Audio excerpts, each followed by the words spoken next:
আজকে আমরা ক্লাস 7-এর নবম অধ্যায়, যেটি চ্যাপ্টারটির নাম হচ্ছে আজকের ভারত। এই আজকের ভারতে তিনটি বিষয় নিয়ে আলোচনার আছে: সরকার, গণতন্ত্র এবং স্বায়ত্তশাসন। সরকার, গণতন্ত্র এবং স্বায়ত্তশাসন, আগে এই তিনটি বিষয় সম্পর্কে আমরা সংক্ষেপে জেনে নিই যে তিনটি বিষয় কি কি। সরকার কি? সরকার একটি শব্দ, সেই শব্দটি এসছে ফরাসি শব্দ থেকে। এর অর্থ কি? এর অর্থ হচ্ছে শাসনকর্তা বা শাসন ব্যবস্থা।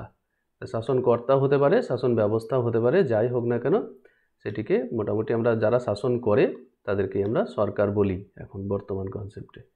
তো এই সরকারের ইংরেজি প্রতিশব্দ হচ্ছে গভর্নমেন্ট।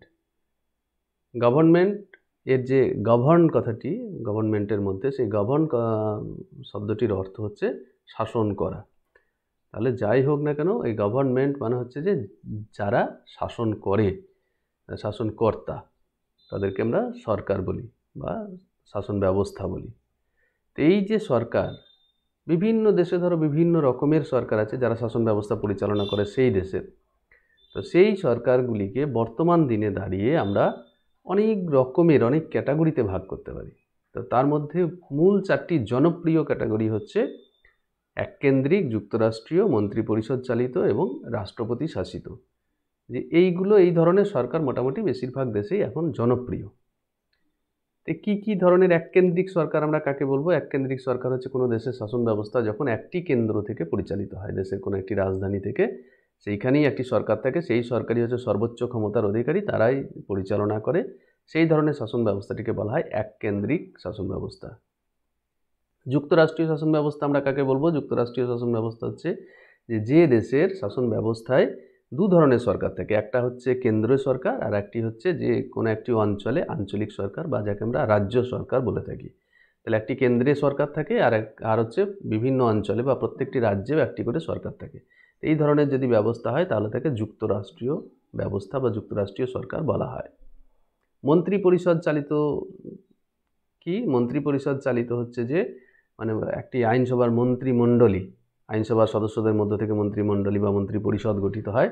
তো তারাই মূলত শাসন কার্য পরিচালনার ব্যাপারে সিদ্ধান্ত গ্রহণ করেন যে কি আইন হবে, কি নিয়ম হবে, কোনটি গৃহীত হবে, গুরুত্বপূর্ণ বিষয়ে তারা সিদ্ধান্ত গ্রহণ করেন এবং সেই ক্ষমতা তাদের হাতে থাকে।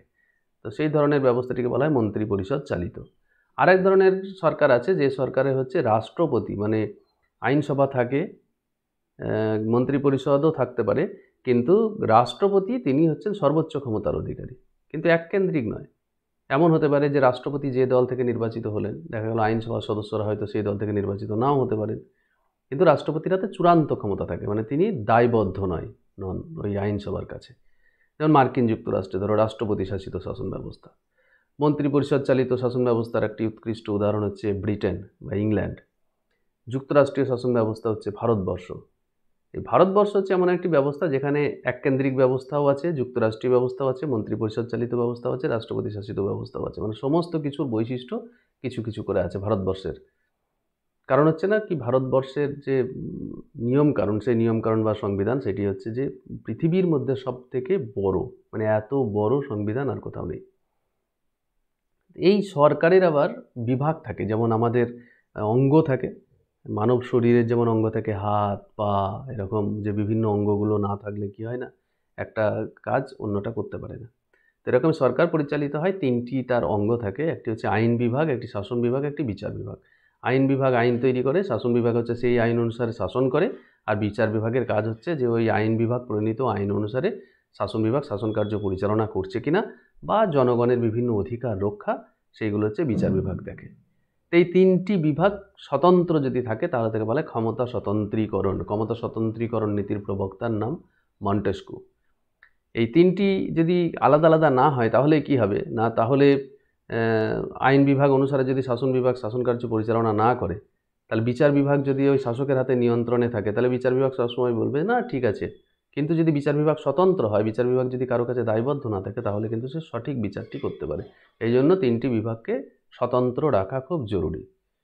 এই যে সংবিধান বলছিলাম, সংবিধান কি? সংবিধান হচ্ছে যে প্রত্যেকটি দেশ, যত দেশ আছে সেই দেশের যে নিয়মকানুন, যে কোন অপরাধে কি শাস্তি হবে, কোনটিকে অপরাধ বলে গণ্য হবে, জনগণের কি কি অধিকার থাকবে, জনগণের অধিকার কিভাবে রক্ষা হবে, সেই অধিকার যদি লঙ্ঘিত হয় তাহলে কোথায় যাবে, এ ধরনের বিস্তৃত যা আমরা করি যাতে নিয়মকানুন দ্বারা চালিত হয়। তো সেই সমস্ত নিয়মকানুন যখন একত্রিত করা হয় কোনো একটি দেশের, তখন সেই সমস্ত নিয়মকানুনকে একসঙ্গে বলা হয় সংবিধান। মানে একটি দেশ হতে গেলে সেই দেশের একটি সংবিধান থাকতে হয়, অর্থাৎ সেই দেশ কিভাবে চলবে তার যে নিয়মকানুন, তার আইন কানুন সব কিছুর একটি যে একত্রীকরণ, সেটাকে বলা হয় সংবিধান। এবার নেক্সট পার্ট সরকার সম্পর্কে আমরা একটা আইডিয়া পেলাম। সরকারের পর হচ্ছে নেক্সট পার্ট গণতন্ত্র। গণতন্ত্র বলতে কি বোঝায় না, গণতন্ত্রের যে আক্ষরিক অর্থ বা ব্যুৎপত্তিগত অর্থ, সেই ব্যুৎপত্তিগত অর্থ হচ্ছে যে গণ এবং তন্ত্র। দেখো, গণতন্ত্র শব্দটিকে যদি আমরা ভাঙি, গণ এবং তন্ত্র, গণ মানে জনগণ আর তন্ত্র মানে হচ্ছে শাসন। এর ইংরেজি যে প্রতিশব্দ গণতন্ত্রের সেটা হচ্ছে ডেমোক্রেসি। এই ডেমোক্রেসি শব্দটিকে ভাঙলে বা দুটি ভাগ পাওয়া যায়, একটা হচ্ছে ডেমোস আর একটা ক্রেসিয়া। তো এই ডেমোসের অর্থ হচ্ছে জনগণ আর ক্রেসিয়া শব্দের অর্থ হচ্ছে কর্তৃত্ব বা শাসন। তাহলে এই যে অর্থই ধরি না কেন, আমরা বাংলা আক্ষরিক অর্থ গণতন্ত্রের ধরি আর এর ইংরেজি প্রতিশব্দকে ব্যুৎপত্তিগত অর্থই ধরি, তো সবটাতেই বোঝা যাচ্ছে যে এটা গণতন্ত্র হচ্ছে জনগণ কেন্দ্রিক। আব্রাহাম লিঙ্কন, মার্কিন রাষ্ট্রপতি, তিনি এই গণতন্ত্রের একবার সংজ্ঞা দিতে গিয়ে বলেছেন যে গণতান্ত্রিক সরকার হচ্ছে সেই সরকার, government of the people, for the people and by the people. মানে সেই ধরনের গণতান্ত্রিক সরকার তাকেই বলা হবে যেটা জনগণের সরকার, জনগণের দ্বারা সরকার এবং জনগণের জন্য কাজ করবে। তো এটা হচ্ছে গণতান্ত্রিক ব্যবস্থা, মানে যেখানে জনগণ প্রত্যক্ষ বা পরোক্ষভাবে যে শাসন কার্য পরিচালনায় অংশগ্রহণ করে। অর্থাৎ আমরা এই যে বিভিন্ন সরকার গঠন হচ্ছে, মন্ত্রী তৈরি হচ্ছে, বা আরও যা পুরসভার সভাপতি হচ্ছেন, চেয়ারম্যান হচ্ছেন, কাউন্সিলর হচ্ছেন, তো এদেরকে আমরা কি ভোট দিয়ে নির্বাচন করি। তো সেই যে নির্বাচন করি মানে কি, আমাদের ইচ্ছা অনিচ্ছার উপর নির্ভর করে যে কোন সরকার থাকবে কোন সরকার থাকবে না, সেগুলো আমরা 5 বছর অন্তর ভোট দিয়ে যেহেতু নির্বাচন করার অধিকার পাই, তাই এটা জনগণের দ্বারাই চালিত হয় এবং তারা জনগণের জন্যই কাজ করে। যদি জনগণের জন্য কাজ না করে তাহলে কি করবে না, জনগণ সেই সরকারকে পাল্টে দেবে। তাহলে গণতন্ত্র হলো আর একটি পার্ট ছিল এই চ্যাপ্টারের মধ্যে, সেটা হচ্ছে স্বায়ত্তশাসন। স্বায়ত্তশাসন কি? স্বায়ত্তশাসন হচ্ছে স্ব আয়ত্ত, মানে নিজের আয়ত্তের মধ্যে যে শাসন ব্যবস্থা, এটাকে স্বশাসনও বলা হয়। এটি স্থানীয় অধিবাসীদের দ্বারা পরিচালিত হয়। ধরো কোনো একটি দেশে হয়তো এককেন্দ্রিক ব্যবস্থা আছে, কি আমাদের দেশে যেমন যুক্তরাষ্ট্রীয় ব্যবস্থা, তো সেই আমাদের কোনো একটি ধরো পাড়ায় ড্রেনের সমস্যা হয়েছে, বা ইলেকট্রিকের খুঁটি পড়ে গেছে, বা একটি রাস্তা ভেঙে গেছে, তৈরি করার দরকার। তো সেগুলো যদি আমরা সেই কেন্দ্র সরকার বা রাজ্য সরকারের মুখাপেক্ষী হয়ে থাকি, তাহলে তা বহুত দিন সময় লাগবে তাদের সাথে যোগাযোগ করতে এবং সেই কাজটি সম্পূর্ণ হতে। তো সেই কাজগুলো, ছোটোখাটো কাজগুলো সম্পূর্ণ করার জন্য যদি আমাদের একটি আঞ্চলিক স্তরে কোনো সরকার থাকে তাহলে সেটি সুবিধা। তো সেইটা আমাদের আয়ত্তের মধ্যে থাকে, আমরা কি হয় না এক্ষুনি প্রয়োজন তো সঙ্গে সঙ্গে আমরা গিয়ে সেখানে একটা অ্যাপ্লিকেশন করতে পারি, জানাতে পারি যে এখানে এই রাস্তাটি ভেঙে গেছে, এই ড্রেনটি তৈরি করা দরকার, কি এখানে একটি বাড়ি তৈরি হবে, বাড়ির নকশা অনুমোদন করতে হবে, বা আমার পানীয় জলের কানেকশন দরকার, বা পানীয় জলের পাইপ ফেটে গেছে। তো এই যে এই নিজের অধীনের মধ্যে যে সরকার, তাকে বলা হয় স্বায়ত্তশাসন। তো সেই স্বায়ত্তশাসন আমাদের পশ্চিমবঙ্গে দু ধরনের আছে। একটি হচ্ছে যে শহর এলাকায় এক ধরনের স্বায়ত্তশাসন আছে, আর গ্রামীণ এলাকায় এক ধরনের স্বায়ত্তশাসন আছে। শহর এলাকায় যে স্বায়ত্তশাসন আছে তাকে বলা হয় পৌরসভা, আর গ্রামীণ এলাকায় যে স্বায়ত্তশাসন আছে সেটির আবার 3টি স্তর আছে। সেই 3টি স্তর কী কী? 3টি স্তর হচ্ছে একদম সর্বনিম্ন স্তরে গ্রাম পঞ্চায়েত, মানে এক একটি গ্রামের থেকে একজন করে সদস্য নির্বাচিত হয়, কয়েকটি গ্রাম মিলে একটি পঞ্চায়েত হয়, গ্রাম পঞ্চায়েত। তো সেই আবার কয়েকটি পঞ্চায়েত মিলে হয় একটি পঞ্চায়েত সমিতি বা ব্লক যাকে বলা হয়, আর কয়েকটি পঞ্চায়েত সমিতি এলাকাকে মিলিয়ে হয় একটি জেলা পরিষদ, মানে একটি জেলার অন্তর্গত টোটাল এরিয়াটা নিয়ে হয় জেলা পরিষদ। তো তার মধ্যে শহর এলাকাটি বাদ থাকে, সেখানে প্রতিনিধি নির্বাচিত হয় মূলত গ্রামীণ এলাকা থেকে। তাহলে গ্রামীণ এবং পৌর এই দুই ধরনের। পৌর এলাকায় আবার শুধু যে পৌরসভা থাকে তা নয়, বড় যেখানে শহর এলাকা সেখানে পৌর নিগম থাকে, কর্পোরেশন, যেমন কলকাতা কর্পোরেশন, আসানসোল, শিলিগুড়ি, এগুলো হচ্ছে সব কর্পোরেশন। আর হচ্ছে ছোটো ছোটো যে শহরগুলো আছে সেই শহরগুলো হচ্ছে সব পৌরসভা। পৌরসভার ওয়ার্ড থাকে, গ্রামে গ্রাম পঞ্চায়েতে যেমন বিভিন্ন গ্রাম সভা থাকে, গ্রাম সংসদ থাকে, সেরকম পৌরসভার ওয়ার্ড থাকে। তো প্রত্যেকটা ওয়ার্ডে একজন করে কাউন্সিলর নির্বাচিত হন, সেই কাউন্সিলররা তাদের মধ্যে থেকে একজনকে চেয়ারম্যান নির্বাচিত করেন। তো এইভাবে পৌরসভা গঠন হয়। আর গ্রাম পঞ্চায়েতের ক্ষেত্রেও ওই গ্রাম সংসদ থেকে সদস্যরা নির্বাচিত হয়ে গিয়ে একজন পঞ্চায়েত প্রধান নির্বাচন করেন। আর পঞ্চায়েত সমিতির জন্য যারা নির্বাচিত হন, সে পঞ্চায়েত সমিতির সদস্যরা তারা নিজেদের মধ্যে থেকে একজনকে সভাপতি নির্বাচন করেন।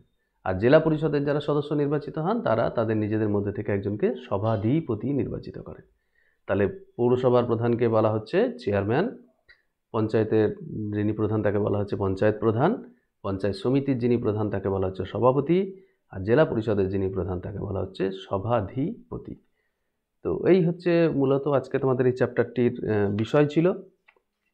এখানে আরও যদি কিছু বিষয় মানে এই পঞ্চায়েত পুরসভা এরা কি কাজ করে, তো এরা স্থানীয় ভিত্তিতে কাজ করে, মানুষের কাছে প্রয়োজনে ট্যাক্স আদায় করে, পরিবেশ রক্ষা করে, পানীয় জলের দেখাশোনা করে, তারপর হচ্ছে প্রাথমিক যে শিক্ষা সেই শিক্ষা পরিচালনা করে, ঠিক আছে। তো এইগুলো হচ্ছে স্বায়ত্তশাসনমূলক প্রতিষ্ঠানের মধ্যে।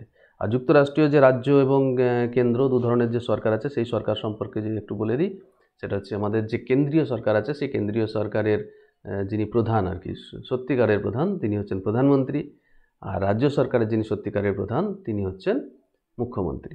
আমি বলছিলাম যে ভারতবর্ষে আমাদের এই রাষ্ট্রপতি শাসিত, মন্ত্রী পরিষদ চালিত, এককেন্দ্রিক, যুক্তরাষ্ট্রীয় এই সমস্ত কিছুর মিশ্রণ আছে বলছিলাম না। তো ভারতবর্ষে দেখো রাষ্ট্রপতি আছে, আবার হচ্ছে ভারতবর্ষে প্রধানমন্ত্রী আছে, মন্ত্রী পরিষদ আছে। তো একদিকে মন্ত্রী পরিষদ চালিত, আবার হচ্ছে রাষ্ট্রপতি। তো এখানে রাষ্ট্রপতির ফাংশন কি, রাষ্ট্রপতির হাতে সেরকম কোনো ক্ষমতা নেই।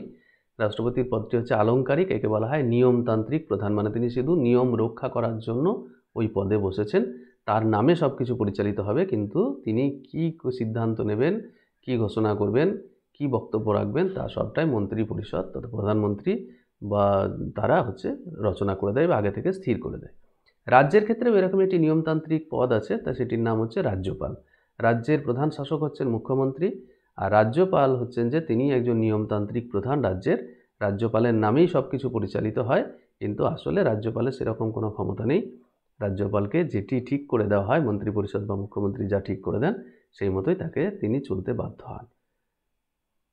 আর এই যে রাজ্যগুলোতে ঠিকঠাকভাবে কাজ চলছে কিনা তা দেখাশোনা করার জন্যই এই রাজ্যপালদের নিয়োগ করা হয়েছে। এই রাজ্যপালরা তারা যদি রিপোর্ট দেন রাষ্ট্রপতির কাছে যে এই রাজ্যে ঠিকঠাকভাবে আইন শৃঙ্খলার মতো কাজ চলছে না, তখন রাষ্ট্রপতি কিছু একটি ব্যবস্থা নিতে পারেন। তো এই হচ্ছে ফাংশন আমাদের টোটাল যে স্ট্রাকচার। আর একটি থাকলো বিচার বিভাগ। বিচার বিভাগ হচ্ছে ভারতবর্ষের যে বিচার বিভাগ একদম পঞ্চায়েত স্তরে, ন্যায় পঞ্চায়েত থেকে শুরু করে সর্বোচ্চ বিচার বিভাগ যেটি, তার নাম হচ্ছে সুপ্রিম কোর্ট। তাহলে কোনো একজন ব্যক্তি তিনি একদম প্রাথমিক স্তরের যে বিচার বিভাগ সেখানে থেকে দ্বারস্থ হতে পারেন কোনো সমস্যা সমাধানের জন্য। সেখানে যদি তিনি সন্তুষ্ট না হন তাহলে তার উপরের স্তরের যে আদালত আছে, বিচার বিভাগ আছে, সেখানে তিনি আপিল করতে পারেন। এই আপিল করতে করতে শেষ পর্যন্ত সুপ্রিম কোর্ট পর্যন্ত যেতে পারেন। এখানে একটি কথা বলে রাখি যে সুপ্রিম কোর্টেও যদি এমন হয় যে কোনো একটি ধরো কোনো একজনের ফাঁসি হয়েছে, তো সেই ফাঁসি সুপ্রিম কোর্ট ফাঁসি দিয়ে দিয়েছে, অথচ দেখা যাচ্ছে যে সেই লোকটি সত্যিকারের নিরপরাধ, কিন্তু আইনের বিচারে তার ফাঁসি হয়ে গেছে, তখন কি হবে?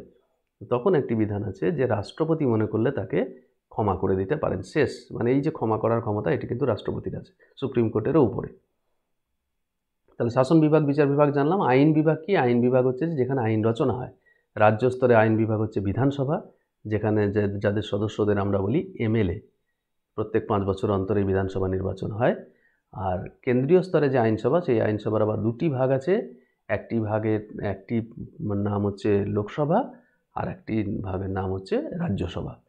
তো লোকসভা এবং রাজ্যসভা উভয় সদস্যদেরকেই বলা হয় এমপি বা মেম্বার অফ পার্লামেন্ট। লোকসভার সদস্যদেরকে আমরা সরাসরি ভোট দিয়ে নির্বাচিত করি, আর রাজ্যসভার সদস্যরা আমাদের পরোক্ষ ভোটে নির্বাচিত হন।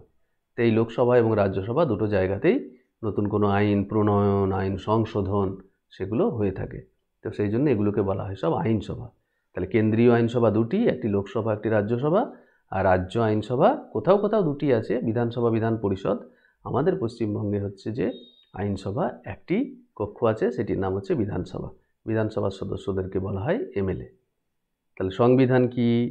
সংবিধান, আমাদের সরকার কি, কত রকমের সরকার হতে পারে, আমাদের দেশে কী রকমের সরকার আছে, আমাদের পশ্চিমবঙ্গে কী রকমের সরকার আছে, আমাদের পশ্চিমবঙ্গের আইনসভার নাম কি, আমাদের সারা দেশের বিচার বিভাগের কাঠামো কি, মানুষ কীভাবে বিচার পেতে পারে, আইন বিভাগ, শাসন বিভাগ, বিচার বিভাগ সম্পূর্ণ এখানে আলাদা।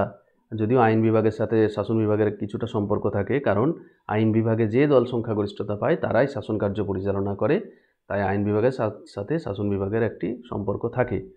কিন্তু বিচার বিভাগ সম্পূর্ণরূপে আলাদা। সেই জন্য আমরা কখনো কখনো দেখি যে বিচার বিভাগ তারা কী করে না, কখনো তাদের এমন রায় দান করে থাকে যেটি সরকারের বিপক্ষেও যেতে পারে। সরকারে কে আছে, কোন দল আছে, সেটি বিচার্য হয় না বিচার বিভাগের ক্ষেত্রে।